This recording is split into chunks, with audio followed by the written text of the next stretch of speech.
Hi friends, welcome to Techtrolog channel. ನಾನು ನಿಮ್ಮ ಪ್ರಶಾಂತ್ ಮಾಮಡಿ.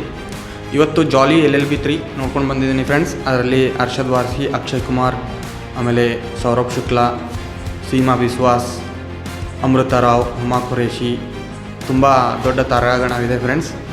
ಜಾಲಿ LLB 1, ಜಾಲಿ LLB 2 ನೋಡಿದವರು ಜಾಲಿ LLB 3 ನೋಡ್ಬೋದು ಫ್ರೆಂಡ್ಸ್. ಯಾಕಂದರೆ ಜಾಲಿ LLB 1ನಲ್ಲಿ ಅರ್ಷದ್ ವಾರ್ಸಿ ಅವರು ತುಂಬ ಚೆನ್ನಾಗಿ ಆ್ಯಕ್ಟ್ ಮಾಡಿದರು. ಆಮೇಲೆ ಜಾಲಿ LLB 2ದಲ್ಲಿ ಅಕ್ಷಯ್ ಕುಮಾರ್ ಅವರು ತುಂಬ ಚೆನ್ನಾಗಿ ಆ್ಯಕ್ಟ್ ಮಾಡಿದರು. ಬಟ್ ನನಗೇನು ಅನಿಸ್ತು ಅಂತಂದರೆ ಜಾಲಿ LLB 3ಯಲ್ಲಿ ಅಕ್ಷಯ್ ಕುಮಾರ್ ಅಥವಾ ಅರ್ಷದ್ ವಾರ್ಸಿ ಇಬ್ಬರಲ್ಲಿ ಒಬ್ಬರಿದ್ದರೆ ಚೆನ್ನಾಗಿರ್ತಿತ್ತು ಅಂತ ಅನಿಸುತ್ತೆ ಫ್ರೆಂಡ್ಸ್. ಯಾಕಂದರೆ ಈ ಫಿಲ್ಮಲ್ಲಿ ಇಬ್ಬರು ಬೇಕಾಗಿರಲಿಲ್ಲ, ಒಬ್ಬರೇ ಇದ್ದರೆ ಅಷ್ಟೇನೋ ದೊಡ್ಡ ಇದು ಆಗ್ತಾ ಇರಲಿಲ್ಲ. ನೋಡಿ ಫ್ರೆಂಡ್ಸ್, ಈ ಫಿಲ್ಮದಲ್ಲಿ ಅಕ್ಷಯ್ ಕುಮಾರ್ ಮತ್ತು ಅರ್ಷದ್ ವಾರ್ಸಿ ಅವ್ರದ್ದು ಕಾಮಿಡಿ ಟೈಮಿಂಗ್ ಚೆನ್ನಾಗಿದೆ.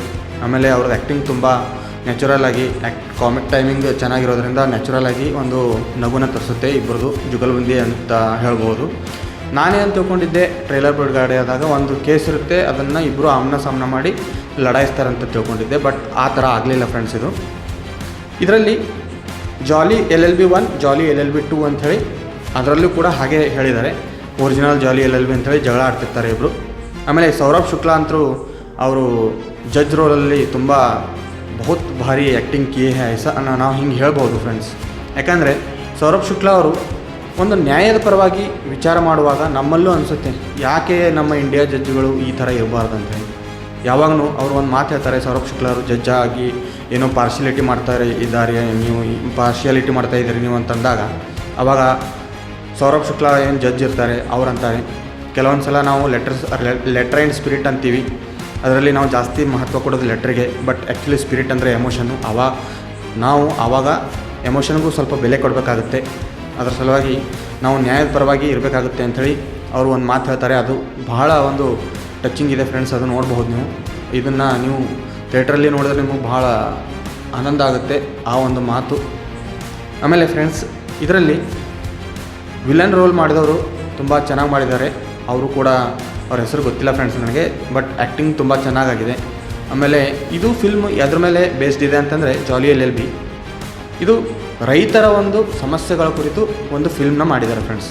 ರೈತರ ಸಮಸ್ಯೆ ಅಂತಂದರೆ ಇತ್ತೀಚೆಗೆ MSP ಪ್ರೈಸು, MSP ಅಂದರೆ ಮಿನಿಮಮ್ ಸೆಲ್ಲಿಂಗ್ ಪ್ರೈಸು, ಆಮೇಲೆ ರೈತರ ಮೇಲೆ ದಬ್ಬಾಳಿಕೆ, ಕಾರ್ಪೊರೇಟ್ ಏನು ಕಂಪ್ನಿ ಓನರ್ಸ್ ಇರ್ತಾರಲ್ಲ ಅವ್ರದ್ದು ದಬ್ಬಾಳಿಕೆ ಯಾವ ಥರ ಇದೆ, ಆಮೇಲೆ ಸರ್ಕಾರ ಯಾವ ರೀತಿ ದಬ್ಬಾಳಿಕೆ ಮಾಡೋರಿಗೆ ಹೆಲ್ಪ್ ಮಾಡುತ್ತೆ, ರೈತರನ್ನ ದಬ್ಬಾಳಿಕೆ ಮಾಡೋರಿಗೆ ಹೆಂಗೆ ಹೆಲ್ಪ್ ಮಾಡುತ್ತೆ, ಆಮೇಲೆ ಕಾರ್ಪೊರೇಟರ್ನವರು ಲೋನ್ ತೊಗೊಂಡು ದೂರ ಲಂಡನ್ನಲ್ಲಿ ಹೋಗಿ ಕೂತ್ರೂ ಸರ್ಕಾರ ಕೇಳೋದಿಲ್ಲ, ಅದು ನಮ್ಮ ಜನರ ಹಣ ಆದರೂ ಸರ್ಕಾರ ಕೇಳೋದಿಲ್ಲ. ಈ ಥರ ಎಲ್ಲ ಒಂದು ಅದ್ಭುತವಾದ ಒಂದು ಮೆಸೇಜ್ ಕೊಟ್ಟಿದ್ದಾರೆ ಲಾಸ್ಟಲ್ಲಿ ಕನ್ಕ್ಲೂಷನ್ನಲ್ಲಿ. ನೋಡಿ ಫ್ರೆಂಡ್ಸ್, ಈ ಒಂದು ಫಿಲ್ಮಲ್ಲಿ ರೈತ ಆತ್ಮಹತ್ಯೆ ಮಾಡ್ಕೋತಾನೆ. ಯಾಕಂತಂದರೆ ಅವನಿಗೆ ತನ್ನ ಜಮೀನನ್ನು ಯಾರೋ ಉದ್ಯಮಿ ಒಂದು ಪ್ರಾಜೆಕ್ಟ್ಗೋಸ್ಕರ ಹಡಪ್ ಮಾಡ್ಕೊಂಡಿರ್ತಾನೆ. ಅದಕ್ಕೋಸ್ಕರ ಒಂದು ರೈತ ತನ್ನ ಒಂದು ಜಮೀನಿಗಾಗಿ ಆತ್ಮಹತ್ಯೆ ಮಾಡ್ಕೊತಾನೆ. ಅವನು ಯಾಕೆ ಆತ್ಮಹತ್ಯೆ ಮಾಡ್ಕೊಂಡಿದ್ದಾನೆ ಅಂಥೇಳಿ ಒಂದು ಸುಳ್ಳು ಸುದ್ದಿ ಎಬ್ಬಿಸ್ತಾರೆ. ಆ ಒಂದು ಸುದ್ದಿಗೋಸ್ಕರ ಅದು ಏನೇನೆಲ್ಲ ಆಗುತ್ತೆ ಫಿಲ್ಮು. ಆಮೇಲೆ ಸೀಮಾ ಬಿಸ್ವಾಸ್ ಅವರು ರೈತನ ಒಂದು ಹೆಂಡತಿಯಾಗಿ ತುಂಬ ಅದ್ಭುತವಾಗಿ ಅಭಿನಯಿಸಿದ್ದಾರೆ ಫ್ರೆಂಡ್ಸ್. ಸ್ವಲ್ಪ ಬಂದು ಹೋದರೂ ಅವ್ರದ್ದು ಅಭಿನಯ ತುಂಬ ಚೆನ್ನಾಗಿದೆ.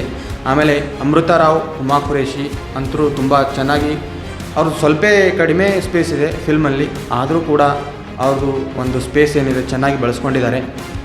ಈ ಫಿಲ್ಮ್ನ ನೀವು ಥಿಯೇಟ್ರಲ್ಲಿ ನೋಡ್ಬೋದು ಫ್ರೆಂಡ್ಸ್. ತುಂಬ ಚೆನ್ನಾಗಿದೆ. ನನ್ನ ಒಂದು ರಿವ್ಯೂ ನಿಮಗೆ ಇಷ್ಟ ಆದರೆ ದಯವಿಟ್ಟು ನನ್ನ ಚಾನಲ್ನ ಸಬ್ಸ್ಕ್ರೈಬ್ ಮಾಡಿ. ನಾನು ಒಂದು ಯಾವುದೇ ರಿವ್ಯೂನ ನೋಡಿ ಅಥವಾ ಏನೋ ನಾನು ಬೇರೆದನ್ನ ನೋಡಿ ಇದು ಮಾಡಲ್ಲ ಫ್ರೆಂಡ್ಸ್. ನನಗೆ ಅನಿಸಿದ್ದನ್ನು ನೇರವಾಗಿ ಹೇಳ್ತೀನಿ. ಆಮೇಲೆ ಈ ಫಿಲ್ಮ್ ಅಂತೂ ನೀವು ಥಿಯೇಟ್ರಲ್ಲಿ ಆರಾಮಾಗಿ ನೋಡ್ಬೋದು friends. Thank you friends, thank you for watching my videos.